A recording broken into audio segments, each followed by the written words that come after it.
శుక్లాంబరధరం విష్ణుం శశివర్ణం చతుర్భుజం ప్రసన్నవదనం ధ్యాయేత్ సర్వవిఘ్నోపశాంతయే. గురుర్బ్రహ్మా గురుర్విష్ణుః గురుర్దేవో మహేశ్వరః గురుస్సాక్షాత్ పరం బ్రహ్మ తస్మై శ్రీగురవే నమః. వాగర్ధావివ సంపృక్తౌ వాగర్ధప్రతిపత్తయే జగతః పితరౌ వందే పార్వతీ పరమేశ్వరౌ. సూక్తిం సమగ్రయతున స్వయమేవ లక్ష్మీః శ్రీరంగరాజమహిషీ మధురైకటాక్షైః వైదగ్ధ్యవర్ణగుణగుంభనగౌరవైర్యాం కండూలకర్ణకుహరాः కవయోధయంతి. హైమోర్ధ్వపుండ్రమజహన్మకుటం సునాసం మందస్మితం మకరకుండలచారుగండం బింబాధరం బహుళదీర్ఘకృపాకటాక్షం శ్రీవేంకటేశముఖమాత్మని సన్నిధత్తాం. విమలపటి కమలకుటి పుస్తక రుద్రాక్షసస్తహస్తపుటి కామాక్షి పక్ష్మలాక్షి కలిత విపంచి విభాసి వైరించి. నారాయణం నమస్కృత్య నరం చైవ నరోత్తమం దేవీం సరస్వతీం వ్యాసం తతో జయముదీరయేత్. హరి ఓం. పరమేశ్వర స్వరూపైన సభకి నమస్కారం. పాండవులు అరణ్యవాసాన్ని అజ్ఞాతవాసాన్ని ఫలవంతంగా పూర్తి చేసేసిన తరువాత వారు తిరిగి రాజ్యాన్ని పొందడం కోసమని ప్రయత్నాలు ప్రారంభం చేయవలసిన అవసరం ఏర్పడింది. అందుచేత ఆరణ్య పర్వము విరాట పర్వము ఈ రెండింటి తర్వాత వచ్చినటువంటి పర్వం ఉద్యోగ పర్వం. ఉద్యోగ పురుషలక్షణం. ఉద్యోగం అనేటటువంటిది ప్రయత్నపూర్వకంగా చెయ్యవలసినటువంటి లక్షణం. అందున పాండవులు కపటద్యూతమని తెలిసినప్పటికీ కూడా అందులో ఏ నియమములు పెట్టబడ్డాయో ఆ నియమములను యథాతథంగా ఆచరించి పరమ కష్టమైనటువంటి అరణ్యవాసాన్ని అజ్ఞాతవాసాన్ని పూర్తి చేశారు. ఇప్పుడు పూర్తి చేసిన తరువాత వాళ్ళ తండ్రి గారైనటువంటి పాండురాజు గారి రాజ్యం వాళ్ళకి దక్కవలసి ఉంది. దుర్యోధనుడు అంత తేలికగా రాజ్యాన్ని ఇవ్వడు. కాబట్టి తిన్నగా యుద్ధానికి వెళ్ళిపోతే అదిగో పాండవులు ముందు కయ్యానికి కాలు దువ్వారు అనేటటువంటి అపకీర్తి వస్తుంది. అటువంటి అపకీర్తి రాకుండా ఉండాలి ఒకటి. రెండు, యుద్ధమైన వెంటనే నిర్ణయం తీసుకుని చేసేది కాదు. ముందు సంధి కొరకు ప్రయత్నం చెయ్యాలి. ఆ సంధి నియమములు వడంబడకపోతే తాము అనుకున్నటువంటి కార్యం నెరవేరకపోతే అప్పుడే యుద్ధం చేయవలసి ఉంటుంది. సంధి జరగాలి అంటే రాయబారి ఉండాలి. ఆ రాయబారి సరి అయినటువంటి వ్యక్తి, దక్షత కలిగినటువంటి వ్యక్తి, మాట్లాడగలిగినటువంటి నైపుణ్యం ఉన్నవాడు, ధైర్యం ఉన్నవాడు, ధర్మము తెలిసినవాడు, వాక్చతురుడు అయి ఉండాలి. అటువంటి వ్యక్తి రాయబారిగా లభించాలి. పాండవుల పక్షాన ఆయన వెళ్ళి కౌరవ సభలో మాట్లాడి వాళ్ళు ఏమన్నారు అన్నది స్పష్టమైన అభిప్రాయంతో తిరిగి వచ్చి పాండవులకు నివేదించాలి. ఆ తర్వాతనే యుద్ధానికి సంబంధించినటువంటి ప్రయత్నం. యుద్ధం కూడా వెంటనే చేసేసేది కాదు. ఎందుకని అంటే పాండవులు సైన్యాన్ని సమీకరించుకోవాలి. ఇప్పుడు వాళ్ళ దగ్గర ఏ విధమైనటువంటి సైన్యం లేదు. అందుచేత మిత్రులైనటువంటి రాజులందరినీ కూడగట్టుకుని సైన్యంతో సిద్ధమై అప్పుడు యుద్ధానికి వెళ్ళాలి. అంటే ఇన్ని ప్రయత్నములు జరగవలసి ఉంది. మానవ ప్రయత్నం అంతా జరిగిన తరువాత యుద్ధంలో జయాపజయములు విధి నిర్ణీతములు. పరమేశ్వరుడు ఎటు నిర్ణయిస్తే అటువైపు విజయం వరిస్తుంది. కానీ ముందు చేయవలసినటువంటి ప్రయత్నాన్ని చేయడంలో మాత్రం ఏ విధమైనటువంటి వైక్లభ్యం ఉండకూడదు. దాన్ని పద్ధతి ప్రకారం ధర్మ ప్రకారంగా చేయవలసినటువంటి ప్రయత్నాన్ని ప్రారంభం చెయ్యాలి. దానికి పాండవులు సిద్ధపడినటువంటి పర్వం ఏదున్నదో అటువంటి ప్రయత్నమంతా జరిగినది ఎందులో జరిగినదో ఆ పర్వాన్నంతటినీ ఉద్యోగ పర్వము అని పిలిచారు. ఈ ఉద్యోగ పర్వ ప్రారంభం మంగళంతో మొదలైంది. ఉత్తరాభిమన్యుల యొక్క వివాహం పూర్తయిపోయిన తర్వాత ఆ వివాహం కోసమని వచ్చినటువంటి బంధువులు కృష్ణుడు, బలరాముడు, అలాగే ఉపపాండవులు, భీముని యొక్క కుమారుడైనటువంటి ఘటోత్కచుడు, అర్జునుడి యొక్క కుమారుడైనటువంటి అభిమన్యుడు, వీళ్ళందరూ కూడా ఉపప్లావ్యంలో విరాటరాజు గారి యొక్క సభామంటపంలో కలుసుకున్నారు. కలుసుకున్న తర్వాత ఇక తర్వాత చేయవలసినటువంటి ప్రధానమైనటువంటి ప్రయత్నం రాజ్యానికి సంబంధించినది. కాబట్టి ముందు శ్రీకృష్ణ పరమాత్మ మాట్లాడడం ప్రారంభం చేశాడు. ఆయన మాట్లాడుతున్నాడు. ఆయన అన్నాడు, కపటజ్యూతమునందు సౌబలునిచే కౌంతేయులాత్మీయ రాజ్య పద భ్రంశము పొంది సత్యనిరతిన్ శక్తాత్ములయ్యుండియున్ కుపితస్వాంతులు కాక తత్సమయ సంక్షోభంబు కాకుండగా విపినావాసము గుఢచర్యయును కావింపం తలం పప్పదే.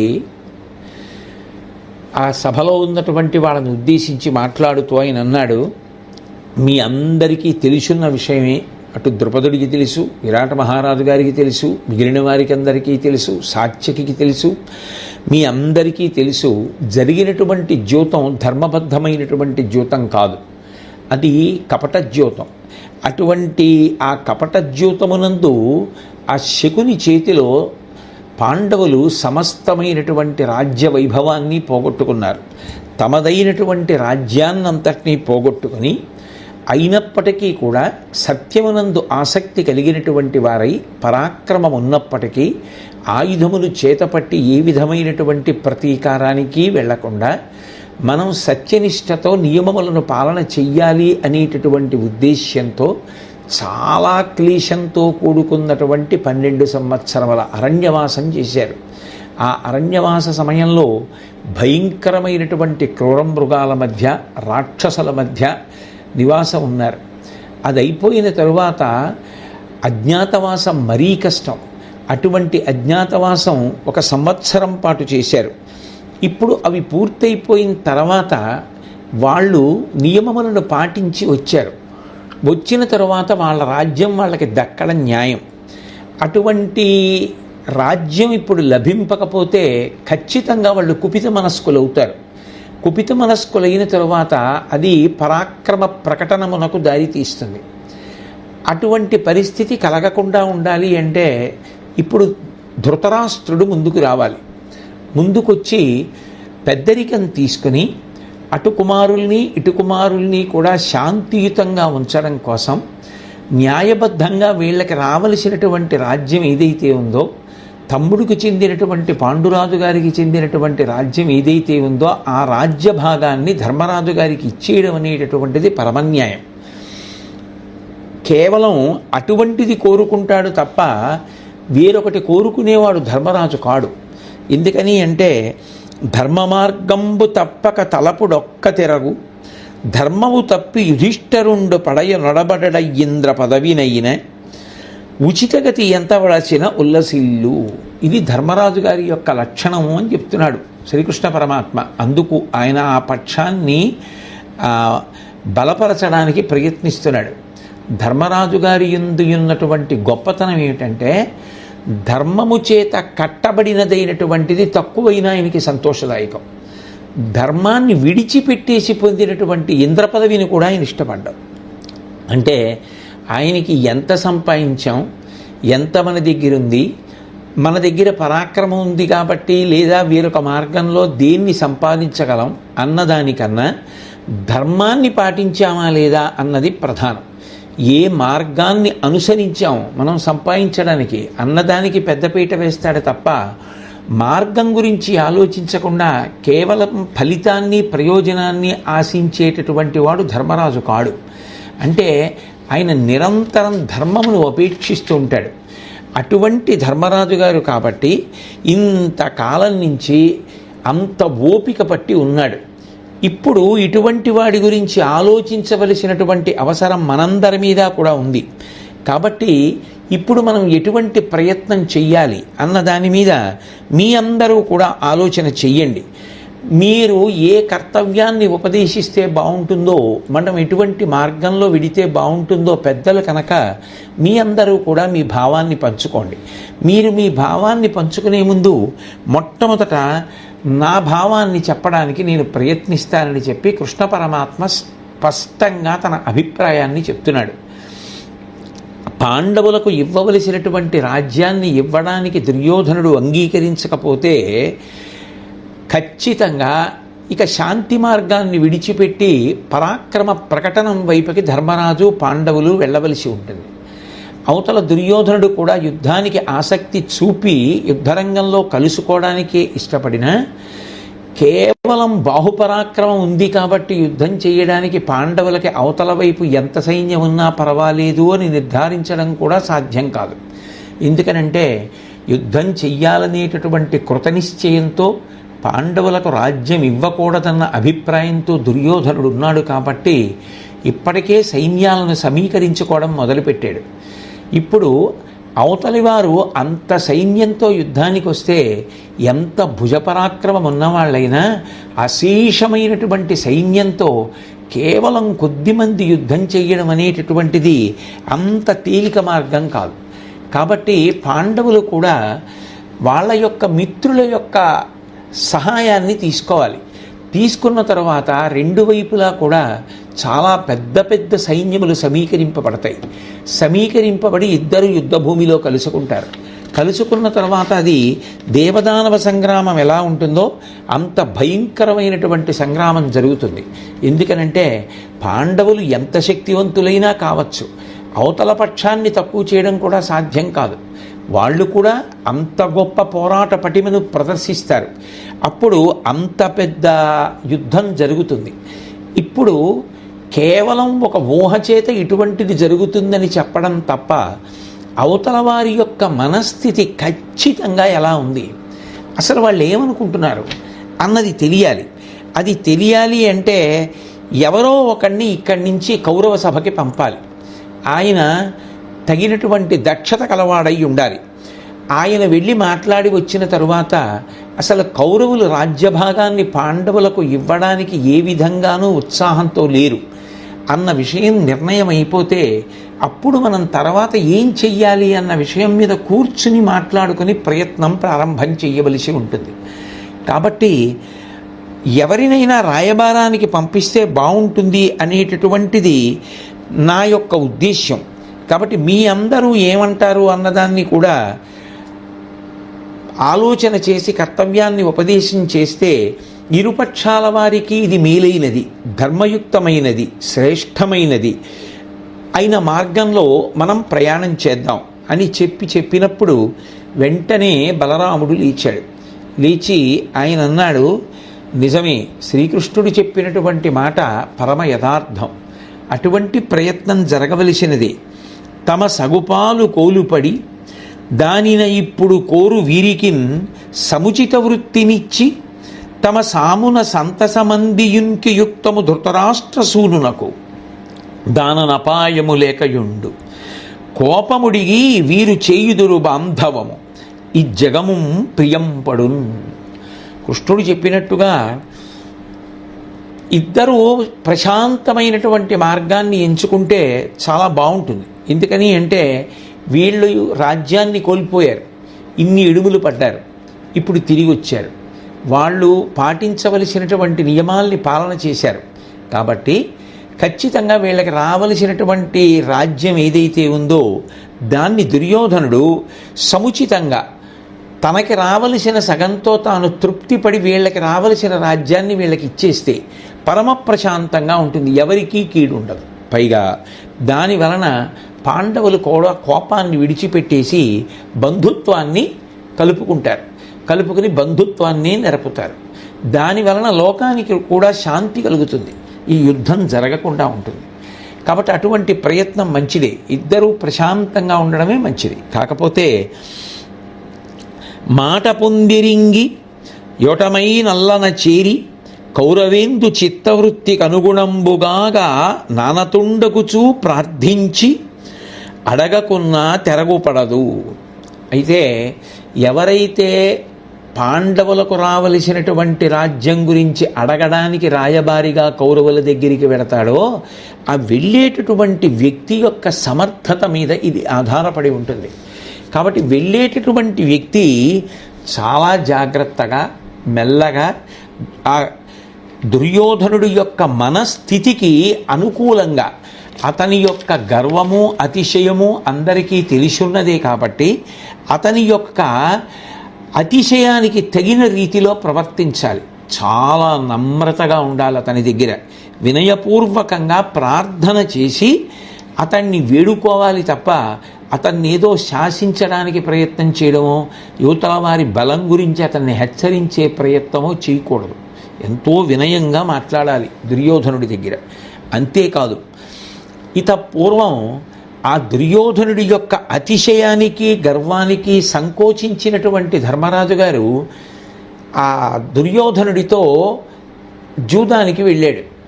వెళ్ళినప్పుడు దుర్యోధనుడి యొక్క చుట్టాలందరూ కూడా దుర్యోధనుడిని హెచ్చరించారు, నువ్వు ఆడకు అని. వాళ్ళ మాట విన్నటువంటి దుర్యోధనుడు తను జూదం ఆడడం మానేసి తన పనుపున ఆడవలసినదిగా శకుని ఆదేశించాడు. ఆడినప్పుడు జూత విద్యలో ఎక్కువ నేర్పరితనం కలిగినటువంటి శకుని దుర్యోధనుడి పనుపున జూదం ఆడాడు. అది తెలిసి కూడా ధర్మరాజు గారు పందాన్ని కాస్తూనే ఉన్నాడు, కాసిన ప్రతి పందెంలో ఓడిపోతూనే ఉన్నాడు. ఒక విధంగా ఆలోచిస్తే కౌరవులు అన్యాయపరులు అని నిందించడానికి వీలు కాదు. ఎందుకని అంటే వాళ్ళు జూదంలో గెలుచుకున్నారు కాబట్టి ఇప్పుడు ఏదో పెద్ద హక్కున్నట్టుగా రాజ్యాన్ని అడగడం, పరాక్రమాల గురించి మాట్లాడడం అంత సబబు కాదు. కాబట్టి చాలా వినయంతో మాట్లాడి ఈ కార్యాన్ని సాధించాలి తప్ప వీరుకలా కార్యాన్ని సాధించే ప్రయత్నం చెయ్యడం కానీ, వెళ్ళినటువంటి రాయబారి అతిశయంతో ప్రవర్తించడం కానీ చెయ్యకూడదు అని బలరాముడు ప్రతిపాదించాడు. సహజంగా బలరాముడికి దుర్యోధనుడంటే కొంత పక్షపాతం. అందుకని ఈ మాట ప్రస్తావించగానే సాత్యకి సభలో లేచాడు. సాత్యకి మహానుభావుడు, వృష్ణివంశంలో జన్మించినటువంటి చాలా చాలా గొప్ప వ్యక్తులలో సాత్యకి ఒకడు. అర్జునుని యొక్క శిష్యుడు. ఆయన దగ్గర విద్య నేర్చుకున్నాడు. ధార్మికంగా మాట్లాడతాడు. అన్నిటిని మించి ఒక సభలో మాట్లాడేటప్పుడు ఒక విషయం మీద అభిప్రాయం చెప్పవలసి వచ్చినప్పుడు ఇది అవతల వారికి తెలుస్తుందేమో, ఇలా అంటే అవతల వారు ఏమంటారో, నేను ఈ మాట అంటే పెద్దవాడు బలరాముడు ఏమనుకుంటాడో, ఇప్పుడు నేను అనవసరంగా బలరాముడికి కృష్ణుడికి మధ్యలో ఏమైనా అభిప్రాయ భేదాలు కలిగేటట్టుగా మాట్లాడడం అవుతుందేమో, అనవసరంగా ఇలా ప్రయత్నం మొదలు పెట్టగానే తొందరపడి మాట్లాడినట్టు అవుతుందేమో, మనం ఊరుకుంటే మిగిలిన వాళ్ళు మాట్లాడిన తర్వాత ఏమవుతుందో చూద్దాం, ఇటువంటి అభిప్రాయాలతో ఉండడు. ఆయన స్పష్టమైన అభిప్రాయంతో ఉంటాడు. ఉన్న అభిప్రాయాన్ని స్పష్టంగా వ్యక్తం చేస్తాడు. అది చాలా మేలు జరుగుతుంది. దానివలన ఏమవుతుంది అంటే ఎవరి అభిప్రాయం ఏమిటి అన్నది నిక్కచ్చిగా తెలుస్తుంది. అంతేకాని చూడండి, కొంతమందిని మీరు అడిగారు అనుకోండి, ఎంతో ప్రేమగా పిలిచి అయ్యా ఏం చేస్తే బాగుంటుంది అని సమావేశం పెట్టేదో ముఖ్య విషయాన్ని అడిగారు అనుకోండి, మీ ఇష్టం అండి, మీ ఇష్టం అండి, ఇవి మీ ఇష్టం అండి అనిపించుకోవడానికే పిలిచింది. నీ అభిప్రాయం ఏమిటో చెప్పాలి. నీకు దాని మీద సమగ్రమైనటువంటి అవగాహన ఉన్నది అని పిలిచినప్పుడు, సలహా చెప్పడానికి నువ్వు యోగ్యుడవు సమర్థుడవు అని నమ్మి పిలిచినప్పుడు నీ అభిప్రాయం ఏమిటో నువ్వు స్పష్టంగా చెప్పాలి. అది చెప్పకుండా దాటవేసేటటువంటి ప్రయత్నం చెయ్యడం కపటం కదా. అటువంటి లక్షణం ఉన్నవాడు సాత్యకి కాడు. అందుకే సాత్యకి బలరాముడు చెప్పినటువంటి విషయాన్ని వెంటనే ఖండన చేస్తూ మాట్లాడాడు. ఆయనకు ఆ విషయంలో ఏ విధమైనటువంటి దాపరికం లేదు, అక్కడ ఏ విధమైనటువంటి మొగమాటం లేదు, నిర్మోహమాటంగా మాట్లాడాడు. అంటూ అన్నాడు, అసలు ఇలా మాట్లాడచ్చా? ఇట్లా మాట్లాడడం బహుశా బలరాముడా నీకొక్కడికే తగినటువంటి పని. దుర్యోధనుడు చేసినటువంటి పద్ధతి ధర్మబద్ధమైనది అని అంటూనే చెవివొగ్గి విని నిన్ను మన్నించే వాళ్ళను అంటాను, కానీ అసలు నిన్ను ఏమనాలి?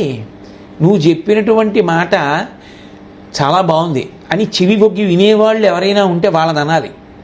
నిన్నేమంటాం? అసలు దుర్యోధనుడు చేసినటువంటి పద్ధతి సక్రమమైందా, ధర్మబద్ధంగా గెలుచుకున్నాడా అంటూ, వేడుక పుట్టిన జూదంబాడనే ధర్మజుడు వారలందరూ తమలో కూడుకొని పిలిచి బలిమిన ఆడి కపట జయము కొనుట ఇది తగవగునే.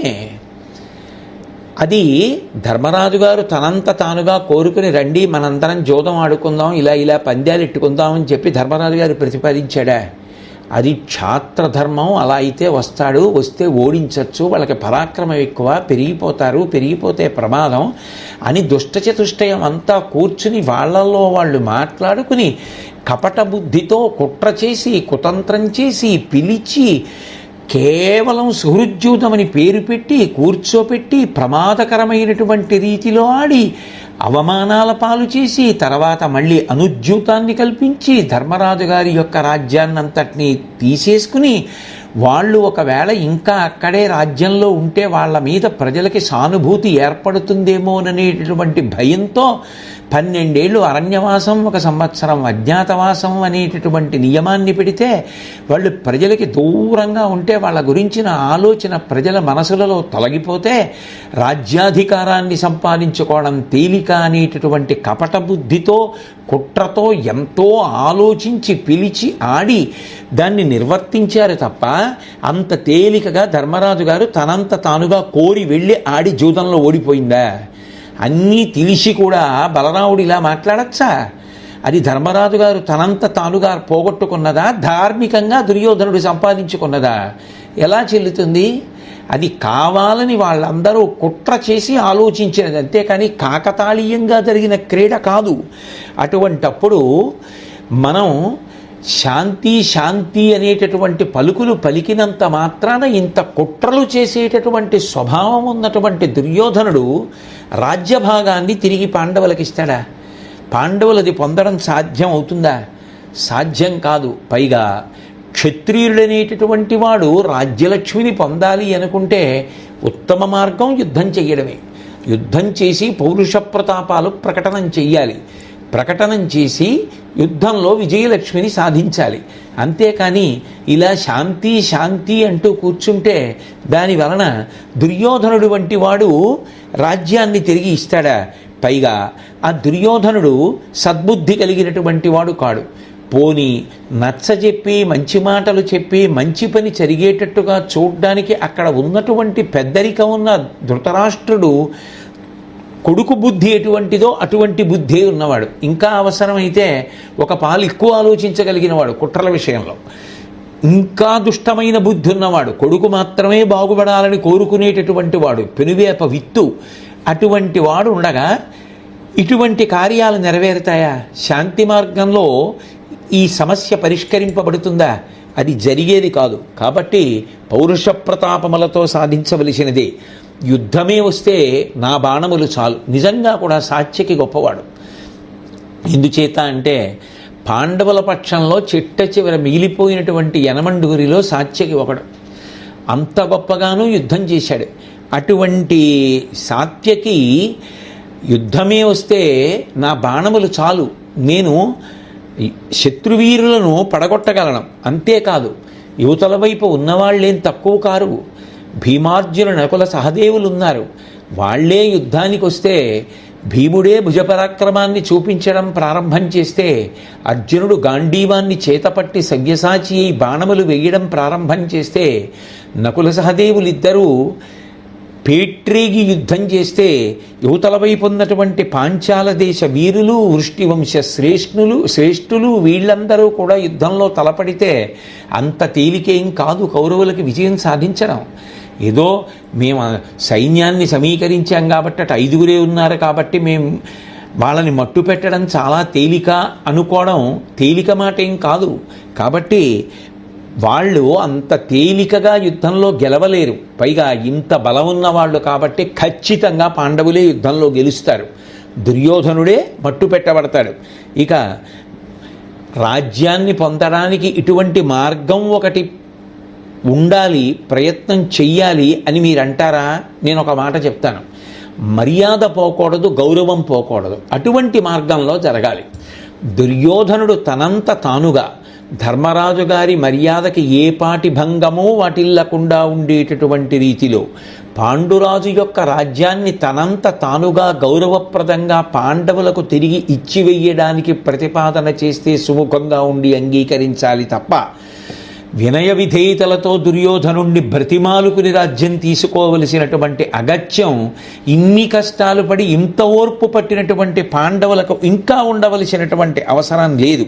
కాబట్టి మనం యుద్ధానికి కృతనిశ్చయులడం అవడమే మంచిది అన్నట్టుగా సాత్యకి తన అభిప్రాయాన్ని వెలిబుచ్చాడు. వెంటనే ద్రుపద మహారాజు గారు లేచన్నాడు, బలరాముడు చెప్పినటువంటి మాట నేను కూడా అంగీకరించాను. బలరాముడు చెప్పినట్టుగా మనం ప్రవర్తించవలసినటువంటి అవసరం లేదు. దుర్యోధనుడి దగ్గర అంత వినయవిధేయతలతో ఉండవలసిన అగత్యం లేదు. పైగా దుర్యోధనుడు ఎవరి మాట వినడు, భీష్మద్రోణాదుల మాట కూడా వినడు. భీష్మద్రోణాదులు ఆ కొలువుకూటంలో చాలా కాలంగా అలాగే ఉండిపోయారు కాబట్టి అక్కడే ఉండిపోయి దుర్యోధనుడు చెప్పిన దాన్ని కాదనలేనటువంటి అశక్తతతో ఉంటారు. ఆ పైన ధృతరాష్ట్రుడు అసలు కాదనడు. కాబట్టి అటువంటి దుర్యోధనుడితో మనం ఏ విధమైనటువంటి ప్రయత్నం చేసినా సాధ్యమయ్యేది కాదు. అయినా మనం 2 మార్గములలోనూ ప్రయాణం చేద్దాం. ఒకటి, మొట్టమొదట మనకి స్నేహితులైనటువంటి రాజులు ఎవరున్నారో వాళ్ళ యొక్క సహాయాన్ని తీసుకోవడం మనం ప్రారంభం చేసేయాలి. మన వైపు నుంచి దూతలు మనకు అనుకూలురైనటువంటి రాజుల్ని వెళ్ళి కలుసుకొని మనకి సైనిక సహాయం చెయ్యవలసిందిగా అభ్యర్థించాలి. ఎందుకని అంటే రాజుల యందు ఒక లక్షణం ఉంటుంది, ఎవరు మొట్టమొదట అడిగారో అటువంటి వారికి సహాయం చేస్తారు. మనం ముందు అడగకుండా దుర్యోధనుడు ముందడిగితే దుర్యోధనుడికే సహకారం చెయ్యడానికి ఇష్టపడతారు. అలా కాకుండా ఉండాలి అంటే మనం ముందుగా మనకి మిత్రులైనటువంటి వాళ్ళ దగ్గరికి వెళ్ళి మనం వాళ్ళ యొక్క సహాయాన్ని స్వీకరించాలి. అట్లాగే నా ప్రధాన పురోహితుడు ఉన్నాడు, ఆయన వాక్చితరుడు, దక్షత కలిగినటువంటి వాడు, ధర్మరాజు యందు భక్తి కలిగినటువంటి వాడు, ధర్మాధర్మముల గురించి తెలిసిన్నటువంటి వాడు.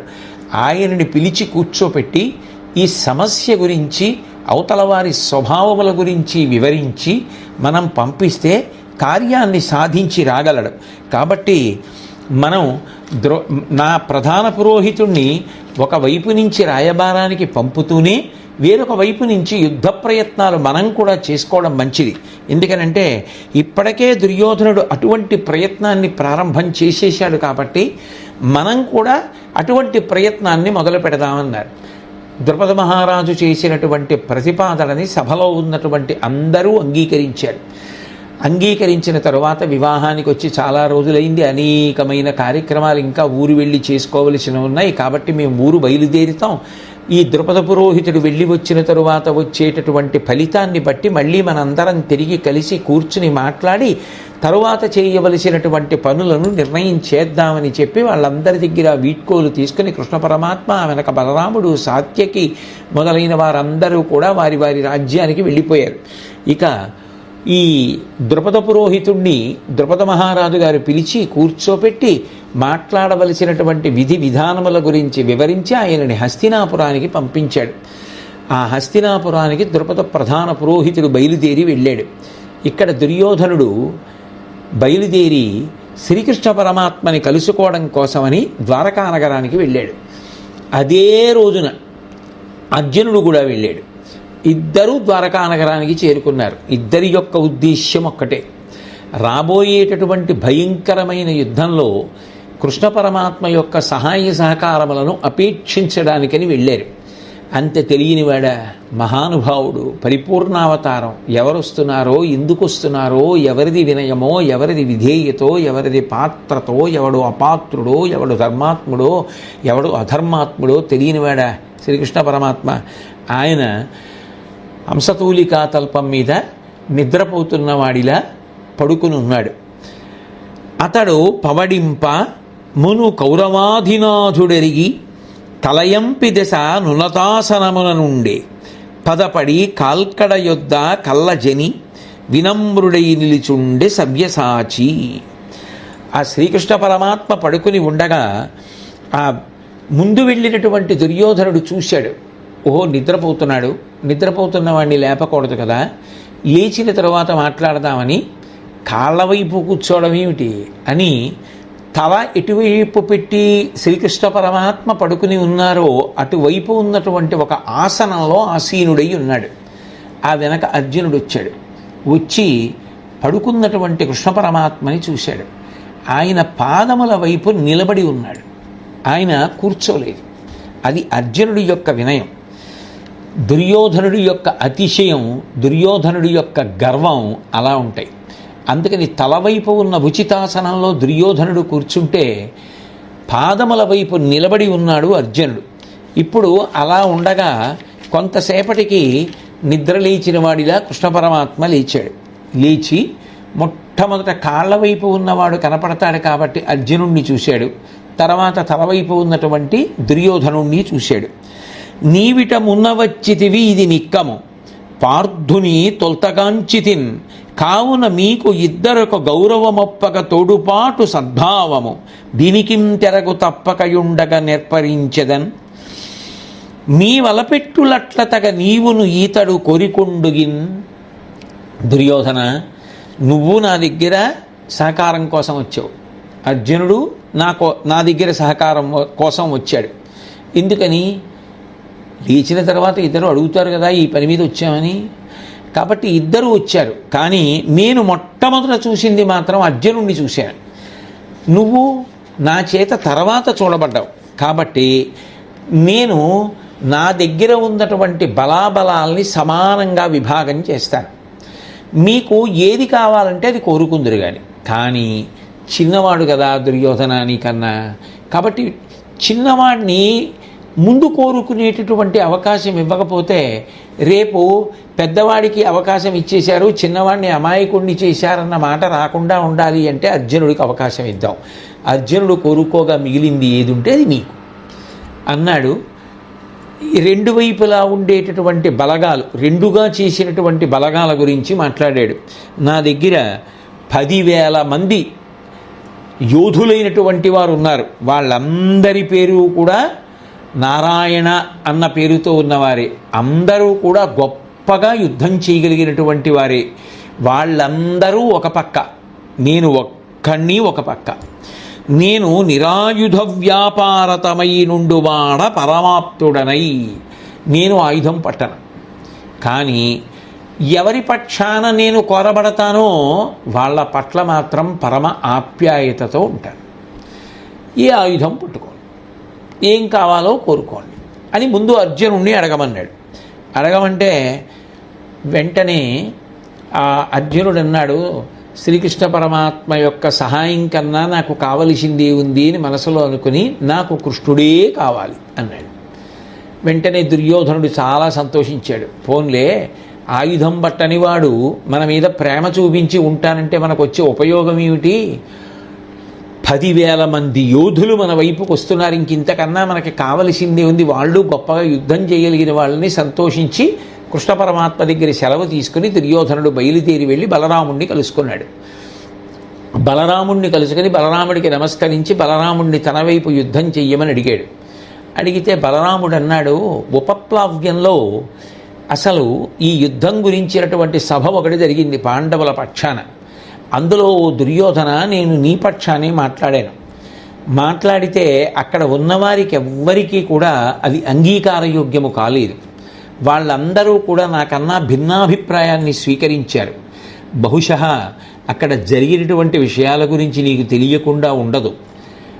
ఉంటారుగా వీగులు, ఈపాటికే హస్తినాపురానికి దానికి సంబంధించిన వార్తలన్నీ వచ్చి ఉంటాయి. కాబట్టి కృష్ణ పరమాత్మ యువతల వైపు ఉండగా నేను అవతల వైపుకి వచ్చి యుద్ధం చేయడం మర్యాద కాదు. పైగా ఈ యుద్ధం చెయ్యాలన్న ఉత్సాహము నాకు లేదు. కాబట్టి నేను యుద్ధం చెయ్యను. నేను కేవలం జరిగిన దాని విషయంలో తటస్థంగా ఉంటాను.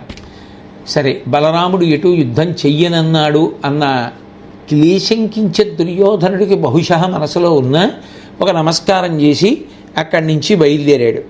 బయలుదేరి కృతవర్మ దగ్గరికి వెళ్ళి కృతవర్మని ప్రార్థన చేస్తే ఆయన ఒక అక్షౌహిణీ సైన్యం ఇస్తానన్నాడు. ఆ అక్షౌహిణీ సైన్యాన్ని తీసుకొని బయలుదేరి వెళ్ళిపోయాడు. దుర్యోధనుడు వెళ్ళిపోయిన తరువాత కృష్ణ పరమాత్మ ఎంతో సంతోషించారు. అర్జునుడు తనని కోరుకున్నాడు అనేటటువంటి ఉద్దేశ్యంతో ఆ అర్జునుడి యొక్క భక్తికి ఎంతో సంతోషించి ఆనందంతో ఉండగా ఒక ప్రస్తావన వచ్చింది. అర్జున, నేను నా దగ్గర ఉన్నటువంటి బలాన్ని రెండుగా విభాగం చేశాను. నేను ఆయుధం పట్టను అన్నాను. ఆత్మీయతని మాత్రమే నేను చూపించగలను అన్నాను. అయినా కూడా నువ్వు నన్ను కోరుకున్నావు, నా వైపు ఉన్న సైన్యాన్ని కోరలేదు. దేనికని నువ్వు నన్ను కోరుకున్నావు అని అడిగాడు. అడిగితే అర్జునుడు అన్నాడు, నిన్ను కోరుకోవడం వెనక కొన్ని కారణాలు ఉన్నాయి. ఒకటి, నేను నిన్ను కోరుకోకపోతే నువ్వు వైరిపక్షంలో యుద్ధం చేయాలి. నువ్వు వైరిపక్షంలో యుద్ధం చేస్తే యువతలి పక్షం గెలవడం అనేటటువంటి మాటే సంభవం కాదు. 2, నీ అంత నువ్వుగా ఆయుధం పట్టను అన్నావు. ఒకవేళ నిజంగా నువ్వే ఆయుధం పట్టి యుద్ధం చేయడం మొదలు పెడితే నేను యుద్ధం చేసిన నీ యొక్క